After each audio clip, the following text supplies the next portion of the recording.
duct tape and bubble gum.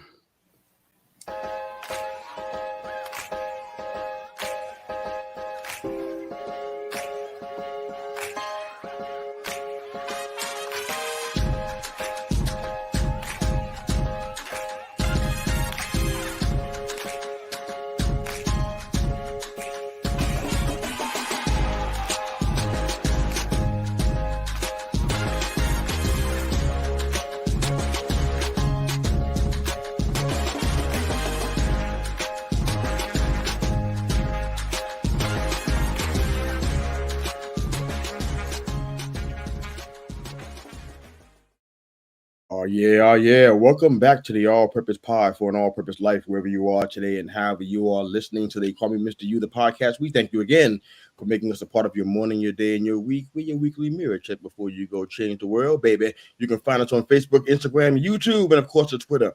Download, like, share, and subscribe. We love the support. Love you guys. Hope you're enjoying the show. Good morning. Oh, how's it going, brother? Doing good. How about you, man?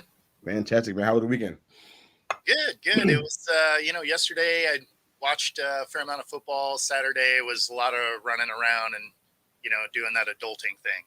Adulting, yeah, man. That takes some time away from the football watching sometimes. Yep. Sometimes Thursdays, Sundays, and Mondays are not always reserved, or even Saturdays too, not always reserved for football all day like I prefer, because you got to do grown up adult stuff. So that is what it is. But I had just a topic on my heart, kind of just popped up. I want to kind of share it and discuss it today, because what I noticed, maybe you see it different on your timeline, but it's particularly on Twitter. It seems as though the idea of podcasting has a little bit of a stigma to it. Sure. Not quite sure where that's coming from exactly. I know that back in the days, I mean, I'm old enough to, just be honest, just dating myself, I'm old enough to remember the shock jock radio guys and the stigma they had, and they were always hated and loathed among the so-called true radio personalities, because they just kind of just turn the camera on and the record button and just talked a lot of garbage. So that's why they became known as that. They would say an incendiary thing just to get people to listen to their show. I kind of got that part because I was kind of a traditional radio guy. I grew up listening to, I would consider people who are strong in the world of radio and media and stuff. So I grew up on that. So the shock jocks never really appealed to me. I get it. But now we're in a place now where podcasting has become almost a replacement around the world for radio. I don't know if that's good or bad. You kind of feel like radio is kind of dying out in some areas. I don't want that to happen because I love radio with a passion. It's part of my background and my upbringing, to be honest with you. It was the background of my life story, to be honest with you. Radio was a big part of that. Surprised I didn't go into radio. But podcasting has become a bit of a replacement for it, or at least an alternative, at least. And it seems like some folks seem to not like podcasters. Have you seen that? So some of that is the entry point is anybody can do it, right? So, cool. When you were getting into radio, stuff like that, you had to go to broadcasting school. You had to intern somewhere. You had to pay a lot of dues to get on the air. And podcasting allows anybody that opportunity. But the great thing about podcasting is it allows anyone that opportunity. So it's really just kind of how you look at it. The other thing that's kind of funny, especially on my end, because I owned traditional businesses before, right? So I had an auto shop, I had an HVAC company, and it's funny the difference in when you have a career path that offers something useful to somebody. Not to say that this doesn't, but like a service or a product or something to that end. I'm with you. And so it's funny when people that when you had those traditional businesses, they would hit you up and be like, oh, I have this thing and whatever. And now that you take a different path, you get like kind of slighted comments like, hey, how's your little podcast doing? Stuff like that. Yeah. So, I mean, it's funny because it's a condescending comment that, they're trying to sound interested, but are disingenuous in what they're saying. And so it's not that it's funny seeing that change in people, because now you don't necessarily have something they can use or, benefits them in a particular way, especially if they happen to not be a sports fan. In my case. So it's interesting, but at the same time, one of the best things about people that kind of hate on you is they tune in. Right. I mean, I've seen some of that stuff too. I think anytime, and this is just a general statement, not really about podcasting in this particular instance, but anytime you do anything, especially in the entrepreneurial realm, because I think that you and I definitely share that kind of attitude. We have that kind of spirit. And anytime you try to do that kind of stuff, what that essentially means is a departure from whatever the normal is, whether it's the 9 to 5, the almighty cubicle, or however you want to put it. You know what I'm saying? We're departing from that. We say, you know what? This whole check lifestyle, this person who I don't know gets to decide if I have vacation with my family or not. Those are the kind of things that you're departing from when you go into the entrepreneurial realm. So I think people just hate on it because it's a mirror of what they don't have the heart and the courage to do. I'm not quite sure that relates to podcasting as well. I don't know. Many of you guys that have heard some of the earlier episodes of the show, you know why we started doing this. It's been probably at least one episode every season of this show. I've discussed why we've done this. It's never been to be famous, to be the next ESPN or Fox Sports. I don't care. Not even a tiny bit. I don't give a flip about none of that stuff. It doesn't matter to me at all. There was a whole more esoterical reason for why we're doing this. And even with the sports add-on, it's been a new nuance. Partnering with you, Bo, and some other folks that are out here that are a part of our network. It's always still been about the whole point of inspiring and influencing. That has not changed at its core. So I don't know why people hate on it so much. We can go there a little bit, but I want to hear from you about why you decided to start podcasting. You had obviously an opportunity to do other things that would have maybe perhaps fulfilled you or at least paid the bills.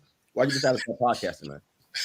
Yeah, well, that last part, definitely. There's a million other things that I could do. I could get a paper route for stuff that people don't actually do that buy anymore. No, that's what I'm saying. They don't. But the one subscriber I have would pay more than the podcasting that I currently do. So there's a lot of other realms I could have went into. But for me, it was, I didn't really enjoy any of the things that I did. I was good at them, right? Like mechanical trades, like I good at them, but particularly like them. I liked interacting with my clients and meeting new people, and so I liked that part of it, and I liked doing the marketing end of it. But as far as the actual job itself, like it never really was a thing for me. And since I love football, always have, this allowed me to get back to a sport that I truly enjoy. And obviously I can't lace them up anymore. I'm old and slow, so this is as close as I can get. And so it makes it fun because now I get to engage with not just a fan base of people here in Seattle, but I get interact with fan bases around the world. And so that is a very cool opportunity. And that's something that is awesome about podcasting, because you don't have that high entry point of being on the radio and then going through all of that to maybe get to a national broadcast or whatever. You can actually put it out, and there's 7 billion people on the planet, so you're bound to find your people that enjoy your content.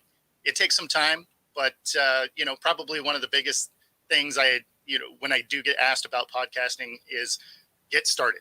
That's my biggest thing is just start. And it's good that your viewer base is small when you start, because you're going to be terrible. Just is what it is, because you've never done it, right? So tell me one thing you just stepped in and were like, I'm the guy. 0 times, right? Like even if you're athletically gifted at sports, you still had to learn the sport. You were not good peewee, right? Like the helmet was too big, you fell over. Like it just is what it is, right? So the fact that you're going to have you know, a couple of family members maybe that watch, and then that's it. You know, that's fine, because your first shows are going to be bad. You're probably going to say 5,000 times. You're going to, I hate that. you're going to misquote things. You're going to you're going to make a ton of mistakes. So it's probably better to do it in front of a smaller audience that are going to be honest with you and be like, hey, you probably want to tweak this, or,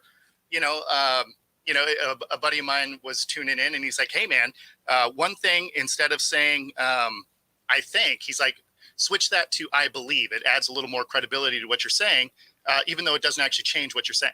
And, I was like, oh, that's actually a really good idea. It's something they teach in, classes for leadership positions, right? Absolutely. So, that's true. So, I mean, it's just little tweaks to your thing that you learn along the way. And it's better that you don't do that in front of a national audience to start. Yeah, absolutely. I mean, we all started this, for what we think of valid reasons and everything. And it's really a tightrope, man, because it's about content too, and giving, quote unquote, giving people what they want. Sure. At the same time, there's still people behind here who take time away from their families and whatnot. Like I said, there's some podcasts out there, man. I don't have any names to give everybody. You can see it, it when you see it. They're not talking about nothing, and they'll tell you that. It's kind of like the Seinfeld of podcasts. Yeah, they're not talking about anything, and they're just like, and they're good with it. And it's like, you know what? They're sitting there on their mom's couch eating cheese doodles, and it don't matter to them. It's okay. What I'm saying? I think you and I have a whole. What you say? And they'll find that niche. Like, they'll find the people that like their show, right? Yeah, I mean, so it realistically, you could have one about whatever you want. Absolutely. I mean, you and I got some different aspirations, and I love to hear, from some of our listeners about what you love about podcasting. Why did you start? What you hope to achieve? I know that you and I talked pretty deeply about some of that stuff. I want you to share with everybody, if you don't mind sharing, kind of the inner, going into the inner sanctum about why you decided to start doing this and what you hope to achieve by doing it. Yeah, for me or for you. For me. Yeah, you. I mean, I don't know. Again, it's to get back to the sport that I liked. And, it also lets me still interact with people, lets me still, get out and support local businesses and stuff. It's why I started my, coming from a Niners fan, that makes a ton of sense. Oh my goodness. I can't come in agreement. I don't know what you're talking about. Alex, a good dude. Good morning, Alex. Thanks for joining us today, man. But so I mean, it allows you to get out and interact with people, and it gives me something different that I didn't have in a traditional workplace. Some of it is flexibility in the hours that I work. My one of my work days is I got to watch sports, right? Like, oh man, that's rough. Oh man, I got to watch sports again. Oh, what a crappy life. Right? It's terrible. So, I mean, there's a lot of things that I really like about it. Obviously, the hardest thing about getting going is if you're trying to make it a business. Unlike a traditional business where you have a service or a product that you immediately have something to sell, right? So in business terms, you can survive on cash flow in the beginning, right? Because you're not making profit, but there's enough coming in to pay the bills, and you're just kind of like running that wheel to stay open. If you're trying to do podcasting as a business, man, it's all on viewers, right?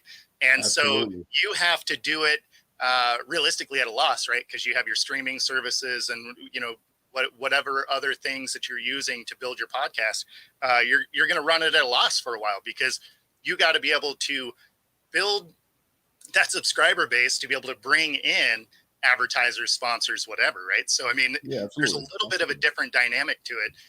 So that's another one of those. Get started, start building it while you have another job or whatever. And be patient, because it is a labor of love. Absolutely.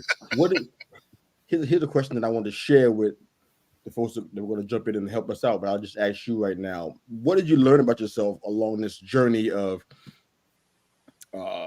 venturing into this entrepreneurial effort? What did you learn about yourself, and even others along the way? What did you learn? Well, I mean, probably one of the hey mom, probably one of the things that I benefited from, I should say, having owned other businesses, is I'm not worried about the grind. I'm used to the grind. I've done the building before. The process is a little different, obviously, but I'm not one to shy away from the work. Okay. The other end of it is, it's interesting how few people will even just subscribe, right? Like even if they're not listening, which whatever. If they're not into sports, I get it, whatever. But even the menial task of just subscribing to your channel doesn't happen, and so that is something that is very interesting, and that it sort of goes into what I said before. Like when you're in a career path that doesn't necessarily benefit, that person anymore, all of a sudden there's a different view on what it is you're doing. Yeah, you stole my answer, because I was going to answer the questions as well, both questions. But for me, what I learned about myself is that, I can actually finish a task.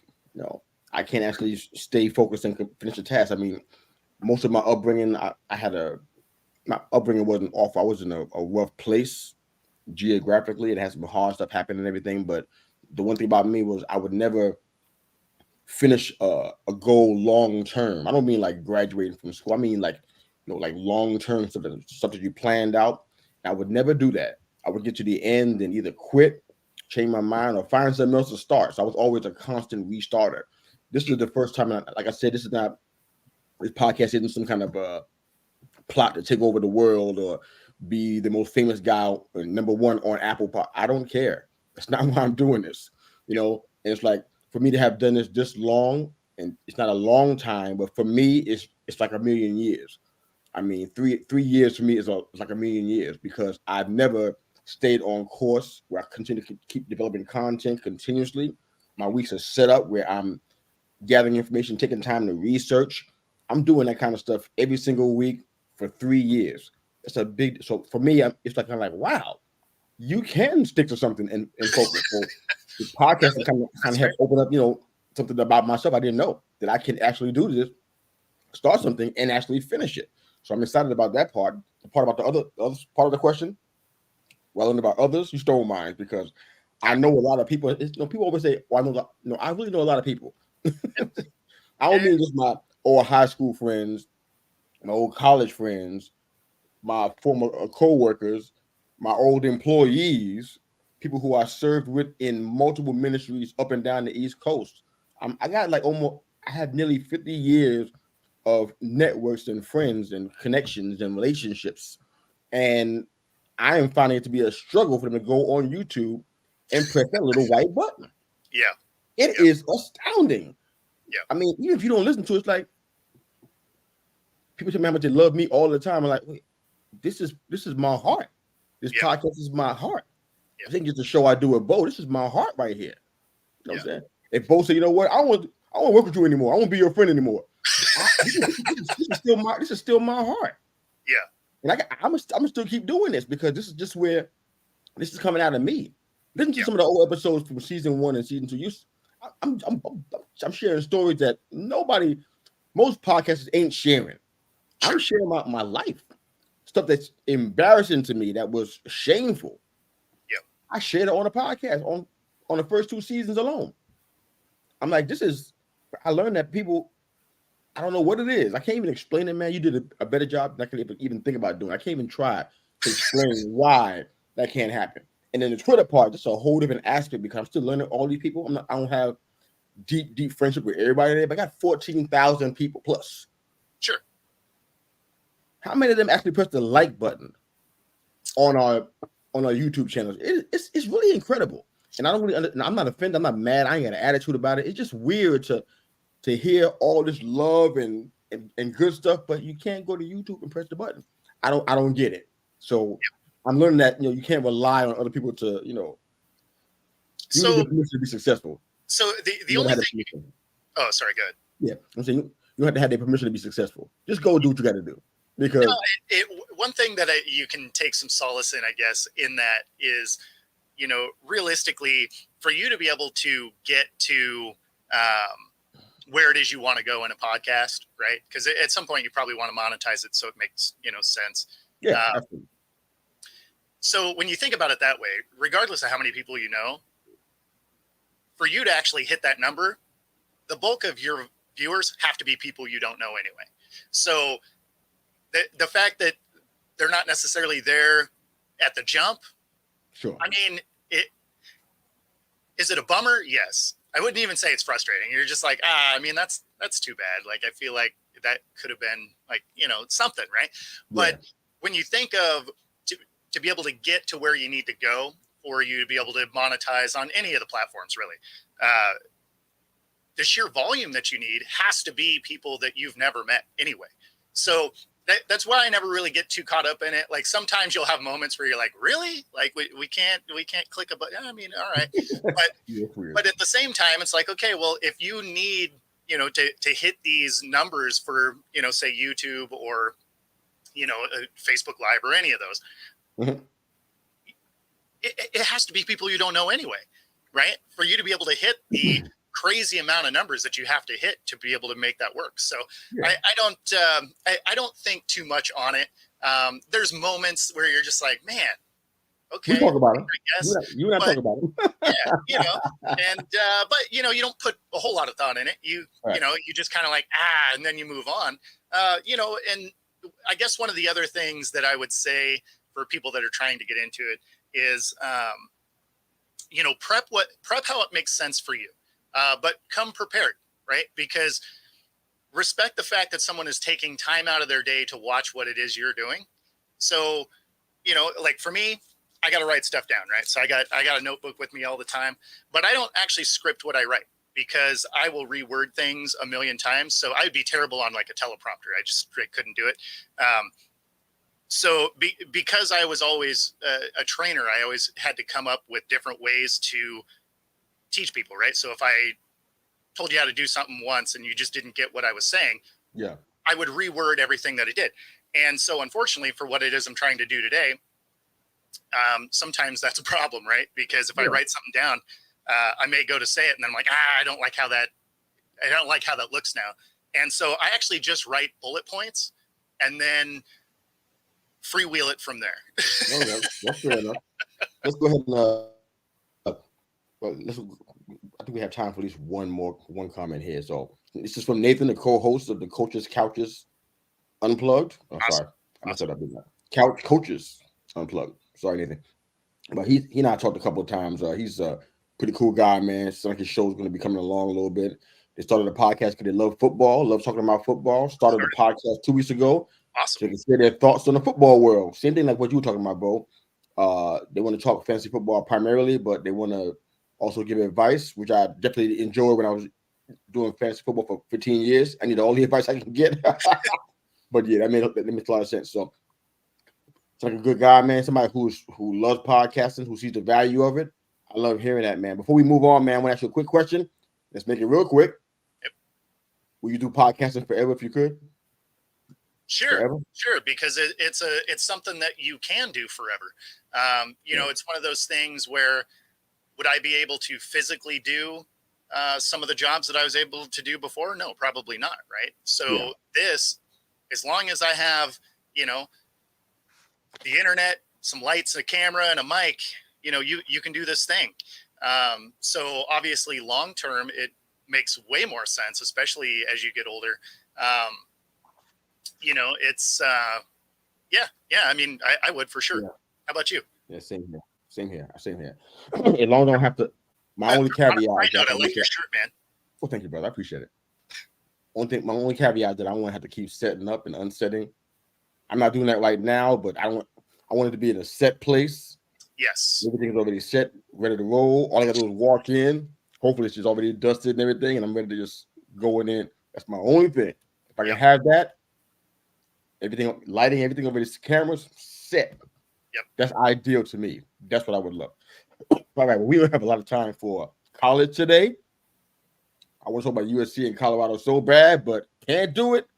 All I can say what Bo said many times ago, that run defense still a problem. It is still a problem. USC they solved it the best that they could, but it's still an issue. It's still going on. They got Jordan Auburn. They had a big LSU Ole Miss thriller. Wow, I wish I watched that game, but I had some other stuff to do and couldn't get there. But let's jump into our power rankings, which were done right this week. I'll let you go first this week, brother. Go ahead and go for it, man. 1 to 10 or 10 to 1, however you want to do it. Let's go. I'll do 1 to 10 because there's not a lot of movement at the top. So I still got the Niners at number 1. I got the Eagles at 2, KC at 3. Bills at 4. I had the Bills winning that game. I thought it was going to be a little bit closer, but I like the Bills defense better than the Dolphins. But then I have Dolphins coming in right behind them at 5. I got Cowboys at 6. I'm just not as big of a believer in the Cowboys as a lot of people are.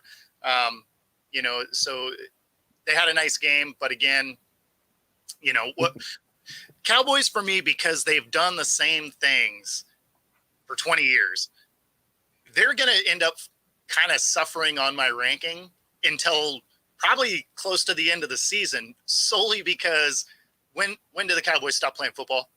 December.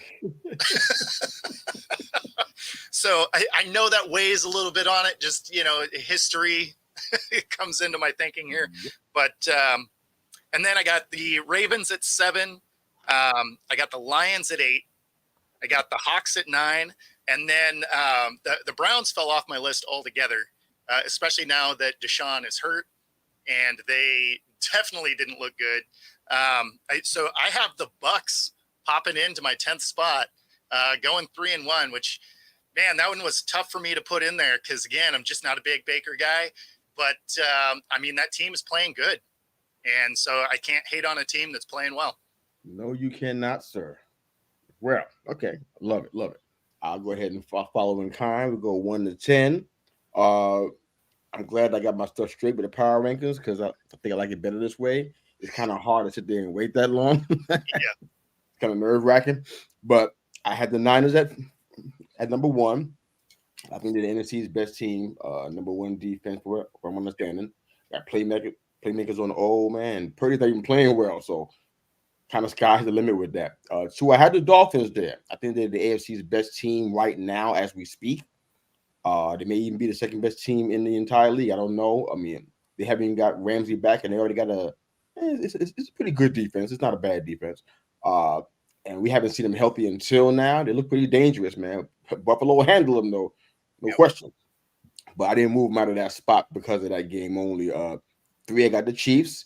I mean, you know it, man. They got an elite offense. They can beat anybody at any time. I mean, top 10 defense now, especially with CJ being back. And they got Mahomes, man. I mean, originally I didn't think they were going to be able to repeat, but they look like they can. I mean, they struggled right now against the Jets, though. I mean, yeah, no. I mean, just period. But yeah, they struggled against the Jets, no question about it. The Eagles at 4. They don't have all the pieces together, but they're still undefeated, man, and that means something. That lack of efficiency in the red zone. Concerned about that if you're an Eagles fan, you should be. Number 5, got the Bills. Huge win yesterday. I mean, everybody that was on my Twitter, they're probably quiet right now because most of them were saying the Fins. I had Finn all through there. Hardly had any Bills. But they complete on offense and defense, and they kind of showed it. It's one of the best teams pass rush-wise. Then we have Von Miller back. So I'm like, woof. Yeah. So in my opinion, even though I said that Dolphins are the best team in the AFC potentially, these guys are the class of the division without question. 6, I had the Lions. Dominant win over the division rivals. I didn't expect that to happen. I thought the Packers were a little bit better than that, but they had so many guys out. I mean, Bakhtiari was out, and that plays a part because he's really solid in there. I mean, ask Aaron Rodgers. He'll tell you. His whole counting changes when Bakhtiari was injured. You know what I'm saying? But they had a powerful rushing attack behind Montgomery, which I'm kind of shocked it was him that produced that. Talk about 200 yards of rushing. I'm shocked that Gibbs wasn't that because he's like their complete back and they hardly ever use him. It's kind of weird, but it is what it is. But they had 11 quarterback hits and 5 sacks. They should win the division pretty easily. 7, I got the Cowboys. I had them dip a little bit from last week. I can't even say that they played great against bad teams because, especially after week 3, I mean, the Cardinals came in and smacked them around. They got the Niners, the Chargers, and the Eagles coming up next. So I'm like, if you get 2 out of this, you're really, really fortunate. I don't see it happen. I think they probably either be 2-1 or not 2-1. They'd be 1-2 or they'd be 0-3 the next 3 games. But that's just my opinion. Ravens at 8. They overcame some ball security issues that they had to beat a division rival in the Browns. They had a half a dozen starters missing and still did that. I hate that Jackson is rushing so much. I hate it, man, because that's good. He has injury issues. Don't care what you want to say, despite his big fat contract he just got. He has injury issues, and running with the ball in your hand ain't gonna take away from this. It's gonna only add to that situation because people are gonna hit you because you have the ball in your hand. You're not running around looking for a pass. You running with the ball in your hand, they're gonna hit you. I'm not really concerned about that going forward, but so far they're winning, so they deserve where they are. I struggle with number 9 because I was thinking about the Browns because they did some good things despite the fact that Watson was out this week and they got thumped. But I'm putting the Hawks there at 9. That's just fair. I think the record bears that out. And the last spot goes to the Buccaneers, like you said. Yep. New in my top 10. Baker spreading the ball around, 3 touchdowns yesterday, and the top spot in the South, man. So they might be running away with the division already, maybe. Evans and his hamstring. Heard about that kind of like way after the game and didn't know about that. And I go, oh boy, here we go. Soft tissue. Yep. I don't know what's going to happen there. But they really should have, they beat a team that probably should have been more competitive in the Saints. I don't know what's happening there. That's a problem because Carr is back and it looks like trash out there. And Kamara is back and look bad. So I don't know if this project is working so far, but we'll see. But that's our top 10 power rankings. Yeah, I was surprised that the Saints have not, like, I had them winning that division. Now, I didn't have them as world beaters or anything, right? But I had them winning that division, and it's just like, as you watch them play, you're not even seeing things that you're like, okay, they can build on that, right? Like, they're just inconsistent everywhere. And then, of course, Kamara comes back, and you're like, okay, well, here we go. But it's his first game back, right? So you're not going to be sharp first game back. But then you look at this Bucs team. I mean, as much as it's hard for me to have come out of my face, is Baker's playing really good, I'm not falling for it. That's exactly it. It's just I've been through so much with that. I'm not falling for this. Right? I'm sorry. Like I'm just waiting for that other shoe to drop where he, has that 4-pick game, and that, I keep waiting for Baker to have that. And I don't want him to fail. I don't want him to fail. Like, don't give me. I don't want Baker to fail. Exactly. You don't want a team now. No, exactly. You don't want him to fail, but you've seen this movie before. I've seen this movie before, and I hate how it ends. Yeah, but I mean, this is actually his 4th team, right? Because he was a Brown, he was a Panther, a Ram, and now he's with the Bucs. What about the Rams? Oh yeah. Yeah, he was with the Rams for 5 minutes, and then that means my point even more valid. Yeah, okay. No, exactly. I mean, it's one of those, like, it was so hard to put the Bucs in that last spot, and it's hard to take them seriously because, I mean, like, it's a decent team on paper, right? Like, it's not great, it's decent, and then you have Baker, and you're just like, Yeah. But I mean, I'm not going to do it. And who knows? Maybe this is the year that he proves us wrong and he balls out all year. And good on him if he does. That would be amazing. What it means, even if he did, hypothetically say he does, and say he gets second round of the playoffs or something, and he's coming back for next season.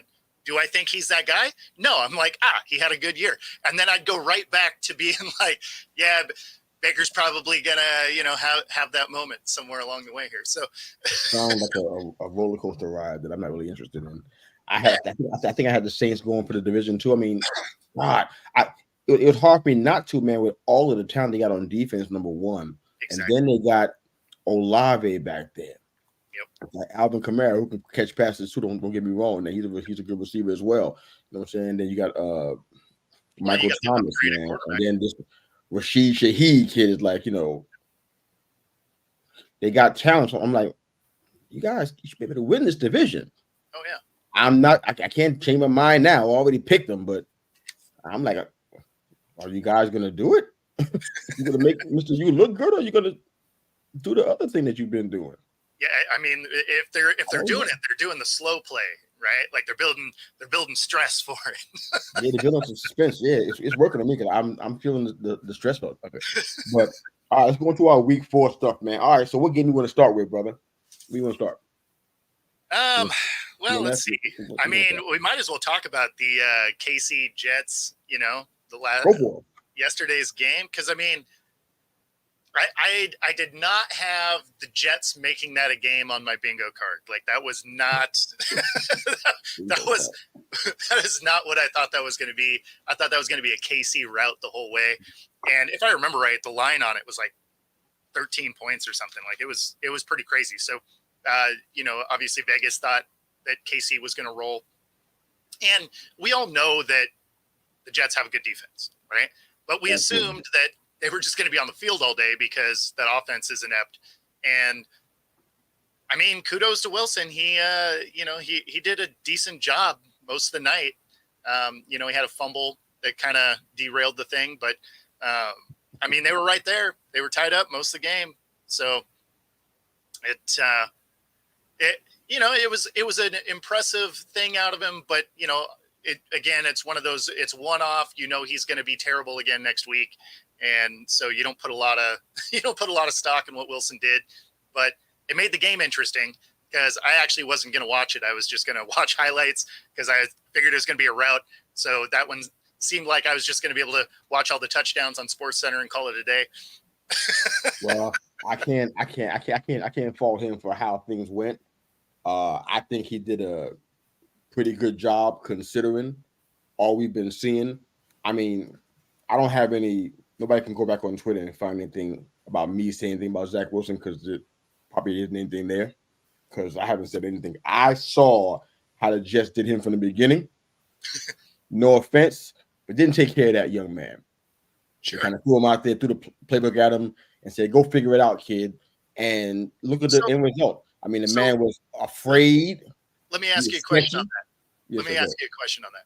When's the last time the Jets did take care of one of their quarterbacks? I can't go back that far into the history that we're talking about Joe Namath. Maybe perhaps they took care of him. 1959. Yeah, right. Did that help? I mean, I don't know, but they did it. They didn't do him right, and that's not how you do a rookie quarterback. I don't care what his pedigree is, what you think he's going to accomplish. You can't do him like that. If they had to do that with Jordan Love in Green Bay, he'd be just like this: a shell of himself, sketchy, fearful in the pocket, indecisive, unwilling to throw down the field. That's what happened. That's what happened to this guy. So to see him put up, throw 28 times, threw 39 times, 28 completions, 250 yards in the air, and 2 scores. I guess what? Kudos to him, man. That's a good thing. He ain't afraid to throw the ball down. Good. That's what you want out of him. I'm happy for him. I'm happy for his performance, man. I am still sitting here laughing. I'm like, Mahomes just being Mahomes again. People talk about him so much. I'm like, yeah, but all of that flash and those sideways passes and underarms and all that kind of stuff, it's all good, man. But guess what else comes with it? INTs. And it happens all the time. It's like you got to take the good with the bad with that because, like, it can be really, really good or it can be really, really bad. Yeah. It's like most folks don't mind that because they already got a championship out of it, but it's like it's sketchy. I mean, like, honestly, when we play fantasy football, I didn't pick him. Most folks would just like run and go get Mahomes. They would even trade up higher so they can get him. But none of them guys ever won a championship. Yeah, just wonder why that happened because you get this kind of stuff. I mean, I thought the Chiefs were going to go down for in an upset. I'm shocked that they even pulled it out. I mean, they just were playing it really, really tight, man. But it looked like it was a pretty good game, man. But what else you got on that? Anything else about the game itself? I kind of feel like I don't know. No, I mean, Sauce Gardner, I want to go there, but I don't think we have enough time for that because I want to talk about this. This happened when they played us in the preseason. When they played the Giants in the preseason, that man was pulling on I forgot who our wide receiver was, but that man was pulling on him so much, grabbing. Oh, so I'm like, this is the number one cornerback according to what everybody's saying. Sauce, hot sauce. Yeah. He pulled on that. I regret I can't remember the wide receiver's name on our team. We don't really have a number one, so I Sauce was on him all day, and he would just pull on him so much. I'm like, is anybody seeing this? And now it happened again last night, and they fighting over whether it was a real, legit pass interference or not, whatever. But I mean, oh man, I ain't going there, man. Let's go ahead and move on. We don't have time for that. How about the Dolphins and the Bills? You referenced it earlier, man, but yeah, what a game, man. I mean, you said you picked them. I didn't have a chance to do any picking of the game, but I kind of just felt like, you know what? If the Bills come out there with defense, the Dolphins are going to get got. That's the only thought I really had was that they play defense the way the Bills normally do. Exactly. We're going to win this game. It ain't going to be no blowout.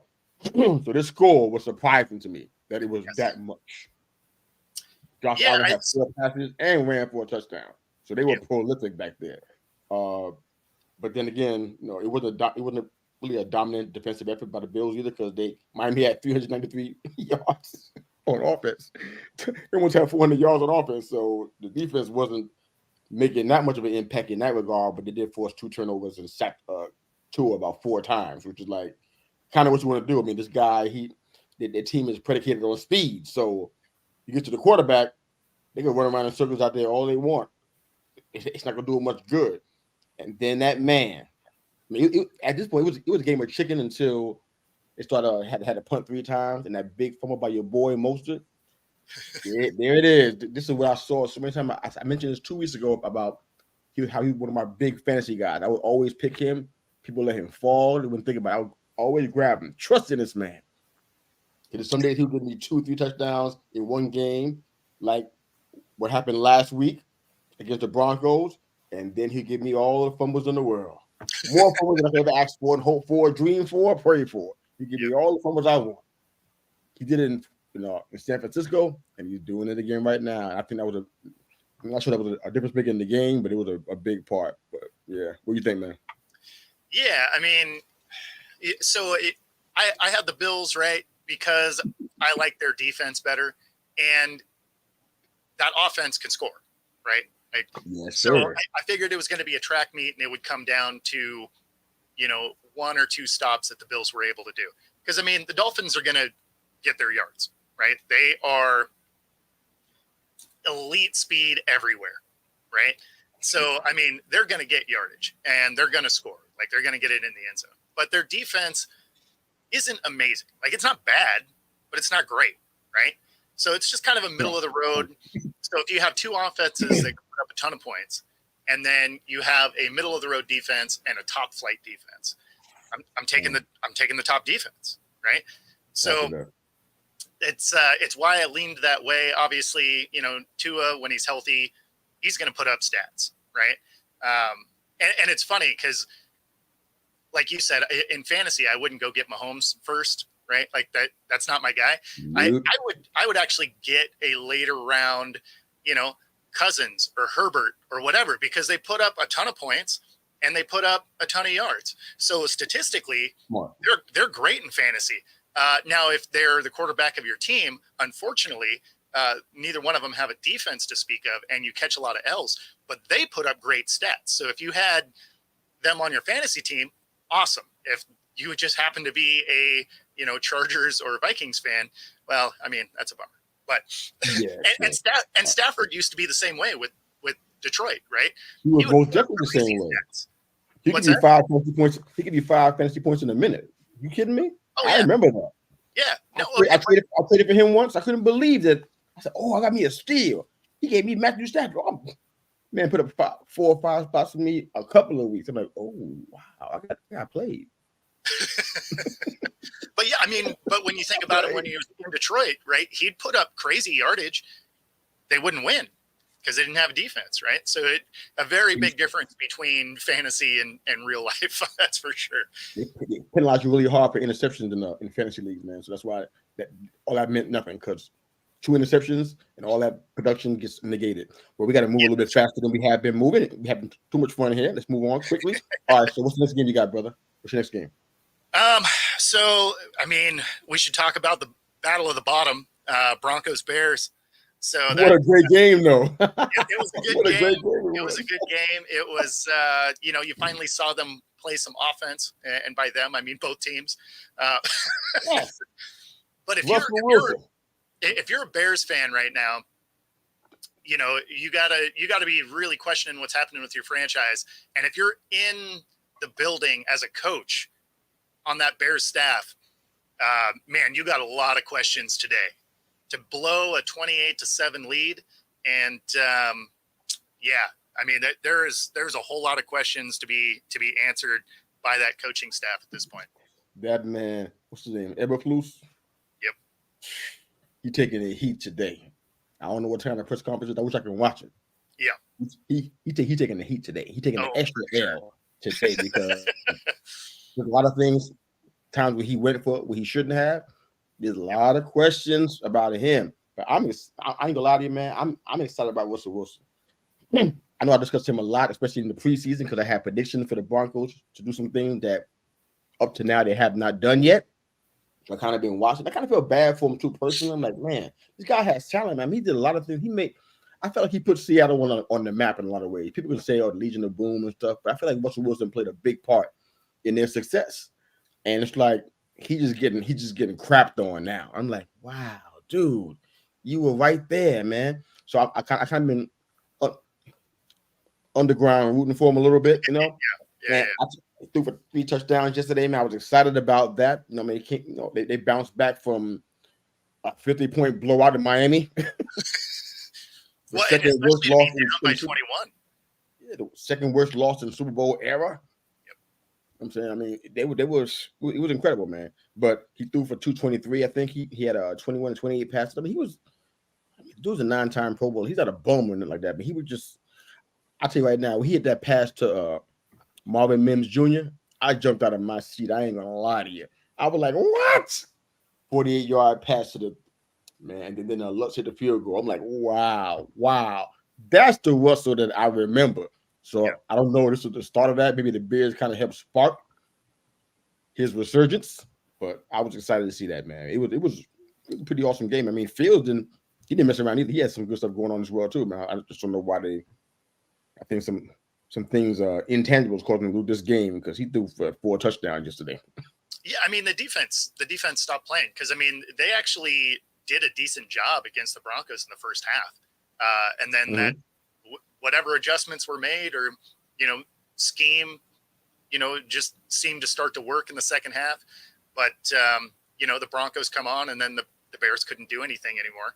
Yeah. So I don't know. It's interesting, because even in the Broncos win, right? So you like that they came back and all of that.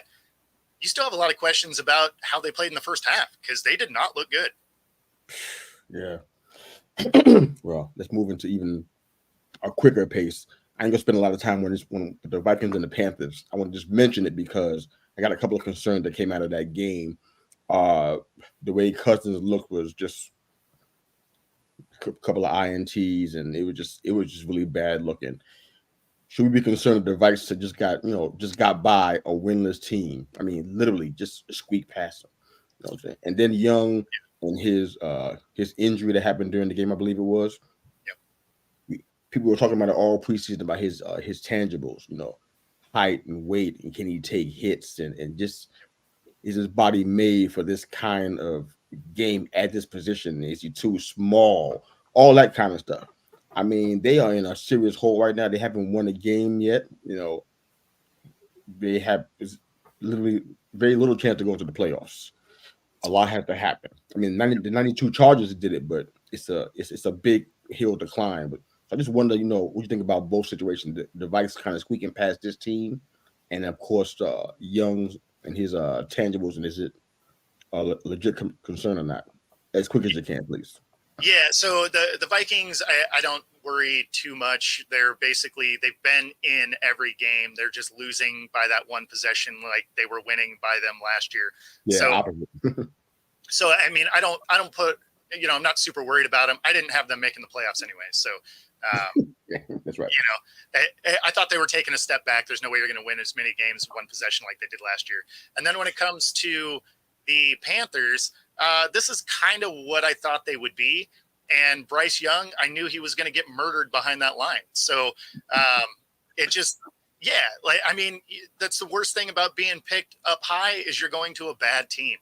And being a smaller guy going to a spot with a bad offensive line, like I didn't have high hopes for him. I knew Andy Dalton was going to play. I didn't expect him to play week 2 against the Hawks, but or week 3, whatever week that was.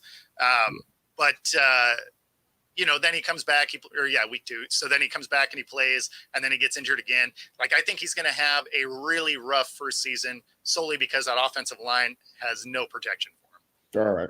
Let's change pace a little bit before we move into the last game I want to talk about with the Raiders and the Chargers. Before we get to that, I'm going to give you 3 teams, right? Okay. Tell me your quick thoughts about each team, right? Okay. The Colts from last night, they lost in a thriller in overtime. Yep. The Texans, who beat the Steelers handily, and the Bengals, who got the number 1 guy out here, number 1 wide receiver, saying I'm always open, frustrated, mad already. Here we go. So, Colts, Texans, Bengals. Quick thoughts for me. Yeah, so I can kind of do Colts and Texans together. Really? How? Because I think both of them are ahead of schedule. Okay. So both of them are looking better than I thought they were going to this season.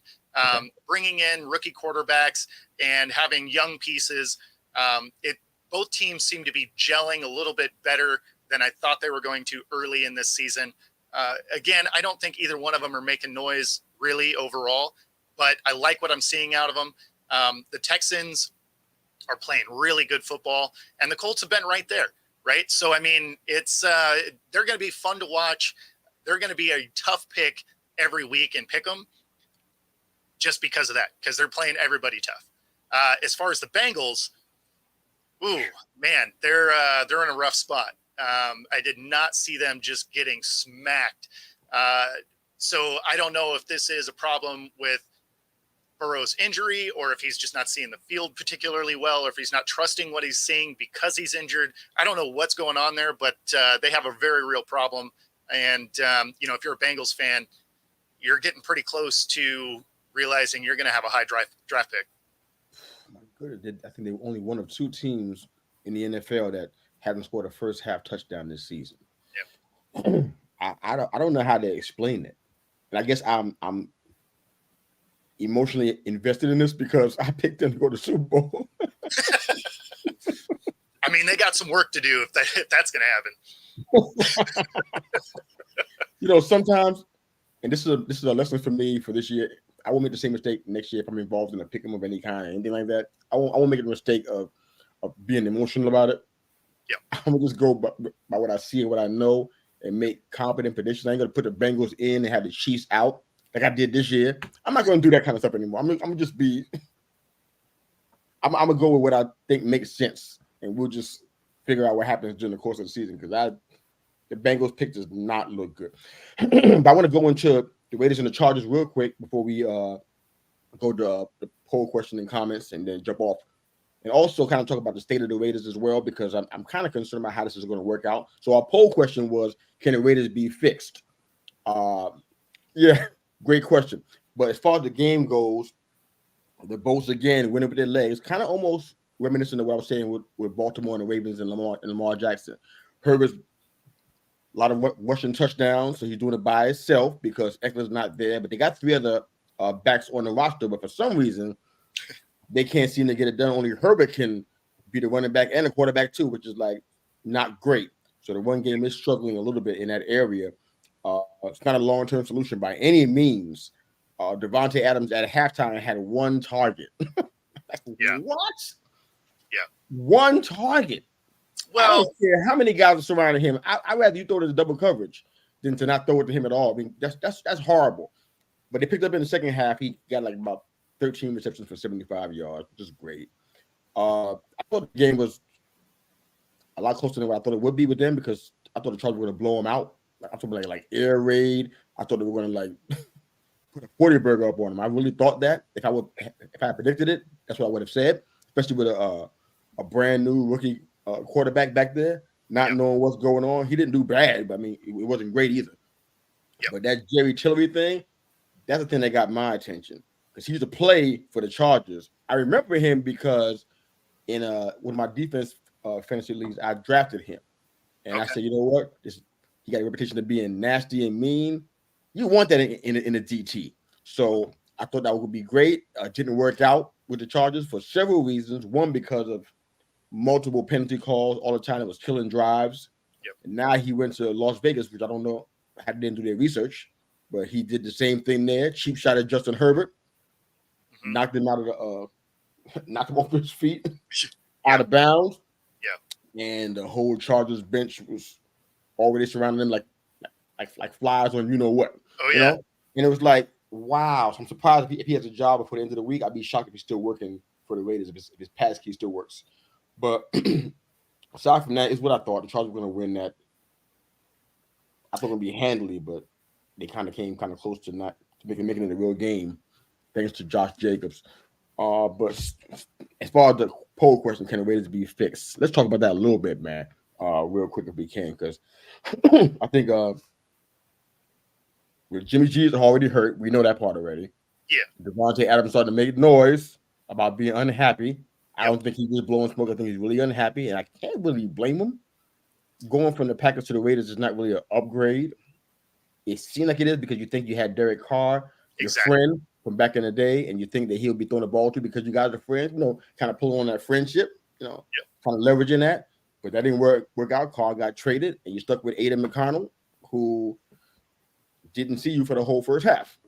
So it's a very weird situation. I don't know how Mark Davis and everybody's feeling, but it's like this is kind of like to the point now it's getting really bad. I seen a comment from TJ Watt. You saw the comment from him after that game. He was saying that I'll just actually read the quote so I won't misquote him, but he said to have a team on a silent count in their own stadium is pretty demoralizing. It also helps the pass rush so much more. He had 2 sacks that day. When he played. It's like this is coming from a opposing linebacker. That's not good. It says a lot about the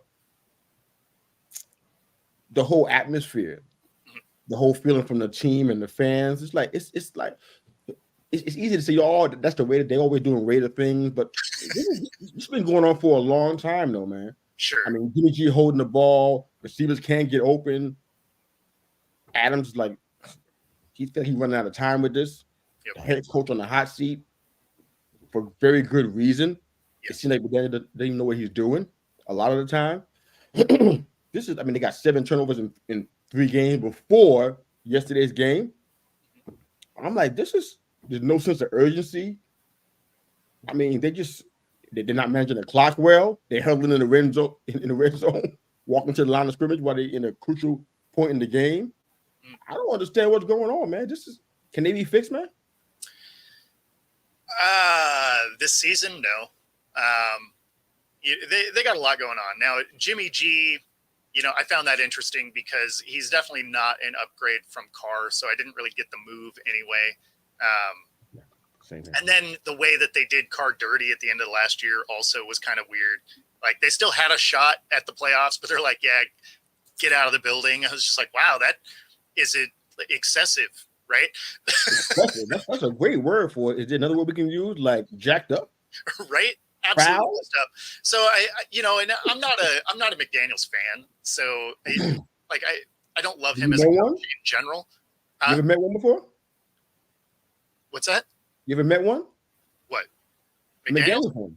Yeah, you ever met one before? Do you know one? I never met one that loved McDaniels. I never met one. Yeah, I mean, I know Raiders fans and people who like Belichick and the Patriots, but I never met a McDaniels fan at all. Never. Yeah. Are they out there? Anybody a fan of McDaniels? There must be, at least within the building. Because he still has a job. What they want to do is get some of Belichick's secrets in the building. Sure. They're not fans of McDaniel. Same thing with Matt Patricia in Detroit. You think they really wanted him? I doubt it. I mean, they wanted the secrets. From that coaching tree, you were hoping that you were going to get some of that. Right? Well, I mean, that's all you can do, right? So you're hoping as you elevate that guy that he's going to become that guy.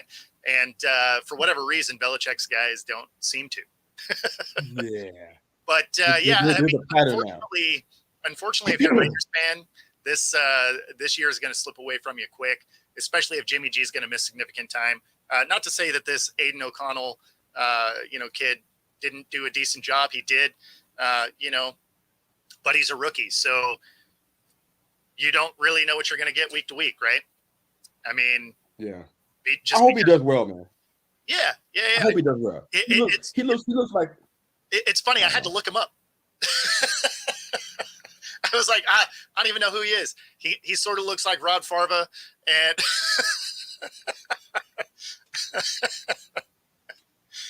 for my Super Trooper fans out there, you take a look. You'll see it. Man. But, I didn't know he was the backup. To be honest, I didn't know he was the backup of the team. I didn't know that. I thought I was thinking about somebody. I guess I was thinking about Peterman and somebody else. I didn't know who the backup actually was. I was surprised to see him, but I mean, he looks all right. But he's getting thrown into the fire like super early, not getting a chance to. Yep. I mean, well, Jimmy G just hurt. He's not gone. He's not dead or anything, so he'll be back. But I think the Connell kid can learn from some time. I think he looked decent considering the situation that he was in. So in that regard, the Raiders may be okay, at least going into the future, I would hope. As far as McDaniel, 18-30 as a career head coach. Yep.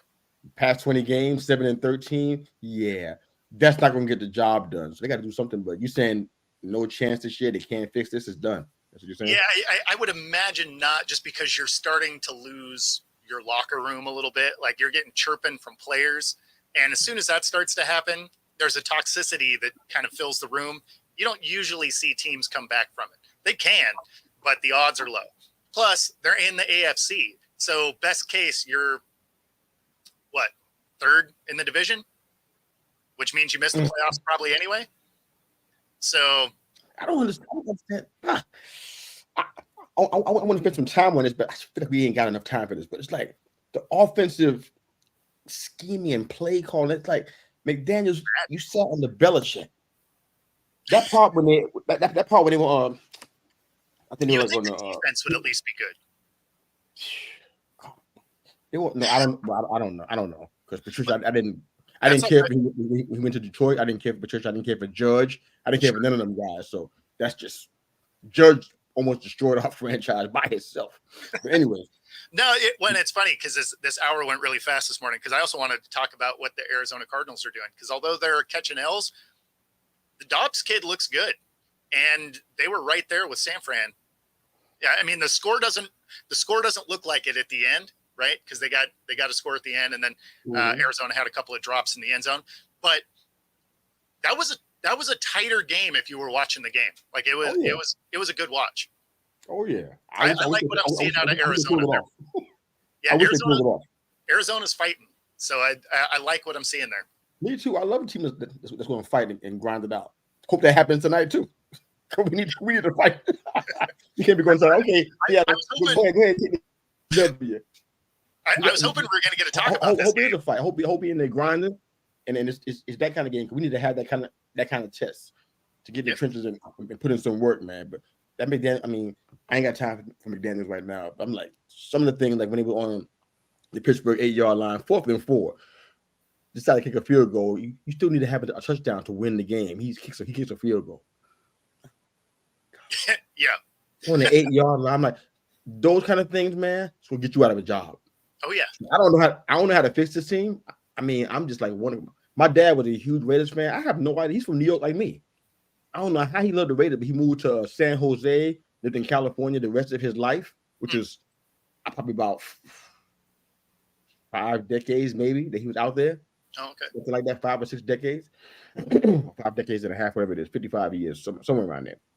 Love the black hole, man. Mhm. And I'm like, I wonder how he feels. He probably didn't think about none of this kind of stuff now, but it's like, I wonder for him, like, come on, man. Get back to your former glory and play like you care. Do some smart stuff in play and personnel and stuff. It's just, I don't know how to fix it, man. This year, I think it's a wash. But what do you do next year? You can't just draft some more guys and just replace the head coach. Something else is wrong, and that's what I'm trying to ask you about. I'm trying to figure out what's wrong. Something else is going on here. Something ain't right. I mean, it starts with mom and Bo ganging up on me already this morning. Huh? Yeah, you know it. I was hoping we were going to get to do a little pregame, but we're running out of time here. But honestly, how much time you need for pregame? I make time for it because we can't talk about it. So go ahead. Let's go for it. Go ahead. Pile on, Mom. Come on, bro. Give me your best shot. I'm ready for it. To answer your first question, though, I think it has to start with getting McDaniels and his crew out of the building. I mean, because you got dudes on that team, so it's not like they got scrubs, right? Like, if you can't effectively use Adams, then you're scheming stuff wrong. Because he's one of the best receivers in the league. If you can't effectively use that guy, the problem isn't that receiver. So, because, I mean, he set his own single season record, if I remember right, his first year there with Carr, as far as yardage. So, I mean, it's not like you can't use him. Carr used him just fine. And so you get Carr out of the building because of whatever that issue is. And now you have Jimmy G, who was a downgrade overall. And, and now your offense isn't effective. So, I mean, I feel like that is a coaching and GM issue. Yeah. All right. So you got 5 minutes for pregame. The word, man. Go for it. Pregame. Giants. You guys coming to Jersey. So Seahawks at Giants. Yep. Headed to New York. Or Jersey, I guess. Whatever, right? But this is going to be kind of a good game to see really both teams, because I don't trust Danny Dimes if he's left to his own devices. If he doesn't have a strong running game, I haven't loved what I've seen out of him. And your defense is inconsistent, I guess is the way I would say it. Like, they have moments where you're like, oh, okay, they look all right. And then they have other moments where they can't stop anything. And then, you go over to the Seahawks side, and our rush defense is still not great. It looked decent last week, but that's only because they didn't try and run. So, I mean, the numbers were low, but there was only, their main running back had 9 touches. So that's not exactly a successful way to run the ball. But, so the front seven is still a real question. Not that you guys have a great running game without Saquon. And then the offensive line is still a real problem.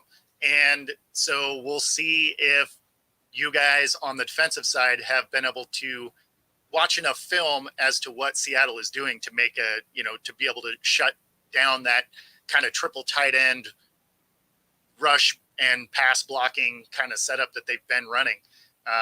And the Hawks come in with 11 guys on the injury report, not including the guys on IR. So there's definite opportunity for this Giants team to get after Geno. So, it's actually it should be a real battle. Yeah, that's what I'm hoping for. I'm hoping for that because at this point, this is the kind of game that we not only need to win, but we also need to kind of get back to what we do. We talk about being the New York Football Giants. When I think about that, that's what I think about. It's not just the Super Bowls. I think about the smash mouth, hard nose, grinding the head down, popping people in the face kind of football. And that's kind of what I think it's been missing in spots for a while now. For me, I'm like, there's a lot of factors that I'm thinking about this game. One, Andrew Thomas is going to be out. So the left side is going to be compromised a bit. We can move some folks around and see what happens with maybe Bredesen and moving him around. I don't know. I think he can play tackle too, I think. But Barkley's supposedly going to be out, but I guess he's kind of doubtful. I don't know if they're going to try to push that or let him sit out and get healed up. I know Jamal Adams is coming back, so we expect to see him kind of get back there, and who knows what happens with that. I don't have any super high hopes. It kind of is what it is. So okay, so looks like as the dude is going to be I'm killing his name because I don't really know him enough to know how to say his name, but he's going to be starting for Thomas. So Benson be back at guard and everything. So it's not going to be. Hopefully, it's going to be strong enough to at least give DJ some time. I think that's where the biggest problem has been with the running game. I feel like we need to use the run game and set the pass up because we got speed out there. We're high. I don't know nobody on the Seahawks that can handle the kind of speed that we got going on back there. Honestly, I don't know anybody that can do that. Maybe you do because that's your team. But when Hyatt and Shepard and boys and Slayton out there, I don't know who can run with them. But in order for that to happen, it's predicated on DJ having time. And that's time in the pocket to see the field and let these routes develop and put the ball in the right places. Honestly, despite all the criticism I hear about DJ, he's not an inaccurate quarterback. You may say, "Oh, he's not $40 million worth." I leave it to you to decide, what it's worth. But he's not inaccurate. His first year, without a doubt. But then again, so was Eli, and he grew out of that stuff, and he's been accurate really since then. It's very rare that he doesn't put the ball in the right place. He doesn't have a high amount of interceptions when balls bounce off receivers' hands and stuff, which happens to people. So if he has time, I think we got ourselves a real matchup. When I think you guys actually do lead in drops. Yeah, that's not his fault. You know what I'm saying? So it's like we got to put the blame where it lies. But I'm looking for a tight game. I'm looking for a game that I hope it's not all field goals, but I'm looking for a tight game.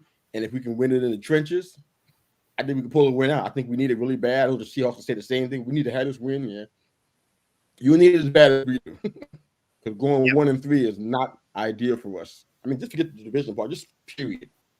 To be in the conversation, to have a chance at potentially making any kind of playoff or wild card, anything. One of three is like, you know what?